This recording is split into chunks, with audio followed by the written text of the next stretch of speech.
नरम बहार की एक सुबह जंगल ताज़ा घास की खुशबू और पत्तों पर चमकते नन्हे कतरे देखकर जागा। मगर आज कुछ अजीब था। आसमान बिल्कुल साफ, नीला और खुला हुआ था। एक भी बादल नजर नहीं आ रहा था।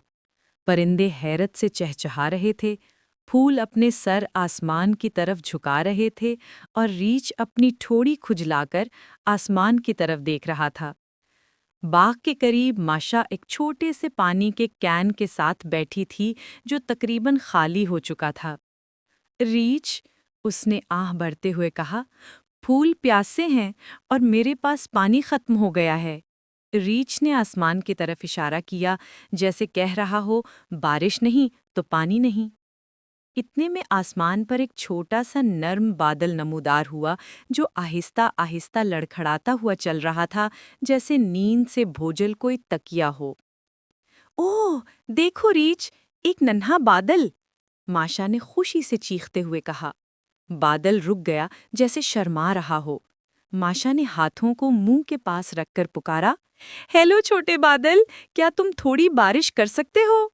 बादल हल्का सा कांपा, एक कतरा गिरा, फिर खामोशी। माशा ने सर खुज किया। शायद ये डर गया है, उसने आहिस्ता कहा। रीछ ने उसके कंधे पर हाथ रखा, जैसे कह रहा हो, सब्र करो। लेकिन माशा की आंखों में तजस्सुस चमक रहा था।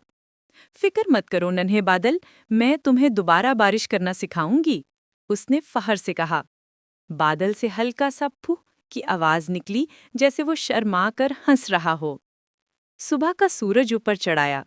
माशा ने अपनी बारिश की तरबियत शुरू कर दी। उसने एक पानी की बाल्टी उठाई, उसे हवा में उछाला और घूमकर बोली, देखो ऐसे, छप छप छन छन। बादल हिचकिचाया, उसके किनारों से हल्का सा धुआं निकला। रीछ मुस्कुराकर अपना सेहन साफ करने लगा। काफी देर तक माशा ने कोशिश की। वो बारिश के गाने गाने लगी, जादुई छड़ी की तरह टहनी हिलाने लगी, यहाँ तक कि कल के बने छोटे छोटे छपड़ों में छलांगे लगाने लगी। लेकिन बादल फिर भी बारिश न कर सका। आखिरकार वो उदास होकर जंगल की तरफ बढ़ने लगा। रुको, नाराज मत हो, मैं तुम्हें उदास नहीं करना चाहती थी, उसने आवाज दी और उसके पीछे दौड़ी। जंगल के अंदर फजा ठंडी और खामोश थी। बादल एक हरे मैदान पर रुक गया। माशा ने आहिस्ता बोली, कोई बात नहीं छोटे बादल, अगर तुम तैयार नहीं हो तो अभी बारिश न करो। बादल से एक नर्म सा सांस निकला, जैसे बांसुरी की हल्की सी आवाज। माशा मुस्कुरा दी। कभी कभी मुझे भी चीजें भूल जाती हैं, लेकिन रीछ हमेशा कहता है, जल्दी मत करो, अच्छी चीजों को वक्त लगता है। बादल जैसे गौर से सुन रहा था। माशा घास पर बैठ गई और एक छोटा सा फूल तोड़कर उसे घुमाने लगी। शायद तुम सिर्फ अपने सही लम्हे का इंतजार कर रहे हो, जब दिल तैयार होगा बारिश खुद आ जाएगी, उसने कहा। रीछ एक दरख्त के पास खड़ा सब कुछ देख रहा था। उसके चेहरे पर नरमी और फख्र था। अचानक आसमान में हल्की सी गड़गड़ाहट हुई, कोई डरावनी नहीं, बस जैसे नींद में कोई जमाई ले। माशा की आंखें चमक उठीं। ओह, तुम्हें याद आ रहा है, उसने खुशी से कहा।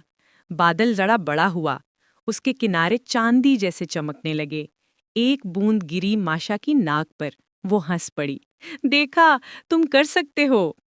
बादल खुशी से घूमने लगा, मगर तभी एक तेज हवा चली और उसे दूर ले गई। नहीं, वापस आओ, माशा ने पुकारा, हवा के पीछे भागती हुई। रीछ भी उसके पीछे आया, लैंटन हाथ में पकड़े। हवा दरख्तों में सीटी बजा रही थी। माशा ने जोर से कहा, हिम्मत ना हारो, तुम कर सकते हो। फिर जैसे पूरा जंगल उसकी बात सुन गया हो, हवा थम गई। बादल रुक गया, एक सूखी जमीन के ऊपर झुका और आहिस्ता आहिस्ता टिप टिप बारिश शुरू हो गई। माशा ने तालियां बजाई, हरा, तुम्हें याद आ गया। रीछ ने भी आसमान की तरफ देखा, खुश होकर गहरी सांस ली। बारिश हल्की, नर्म और मोहब्बत भरी थी। फूल सर उठाने लगे, खरगोश अपने बिल से झांकने लगे। माशा छपड़ों में छलांगे लगाते हंसी जा रही थी। बादल उसके ऊपर तैरता हुआ जैसे ताज की तरह। फिर सूरज निकला और आसमान पर एक रंग बरंगी कौसे कज़ा उभर आई। देखो रीछ, बादल ने कौसे कज़ा बना दी, माशा ने हैरत से कहा। रीछ ने मुस्कुराकर सर हिलाया। बादल नीचे आया, इतना कि माशा ने हाथ बढ़ाकर उसके नर्म किनारे को छू लिया। शुक्रिया, उसने नरमी से कहा। तुमने अपनी पूरी कोशिश की, बस यही सबसे खूबसूरत बात है। बादल खुशी से घूमता हुआ आहिस्ता आहिस्ता दूर उड़ गया। घर वापसी के रास्ते पर जंगल चमक रहा था। माशा के हाथ में एक छोटा सा फूल था जो इसी बारिश के बाद खिला था। रीछ, उसने कहा, मेरा ख्याल है बादल को सिर्फ किसी की जरूरत थी जो उस पर यकीन करता। रीछ ने मुस्कुराकर उसे अपने कंधे पर बिठा लिया। शाम को जब सूरज ढल रहा था, माशा खिड़की के पास बैठी आसमान को देख रही थी।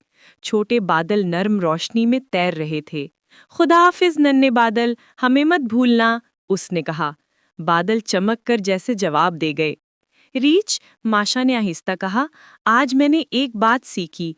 कभी कभी हम बहुत मेहनत करते हैं मगर कुछ नहीं होता। इसका मतलब ये नहीं कि हम नाकाम हो गए, बल्कि ये कि हम सब्र सीख रहे हैं। रीछ ने मुस्कुराकर हाँ में सर हिलाया। माशा ने अपना सर उसके बाजू पर रखा और आंखें बंद कर लीं। बाहर हवा हल्की सी बह रही थी और कहीं ऊपर वो नन्हा बादल अपने दोस्तों के साथ पुरसुकून तैर रहा था। चांद आसमान पर चमक रहा था, खामोश, नर्म और मेहरबान। और जो भी बच्चा ये कहानी सुन रहा था, उसके दिल में एक एहसास उभर आया कि कभी-कभी जब चीजें फौरन ना हों तो ये ठीक है। इंतजार करना भी एक खूबसूरत सीख है, क्योंकि सब्र, मोहब्बत और यकीन आखिर में हमेशा एक कौसे क़ज़ा ले आते हैं।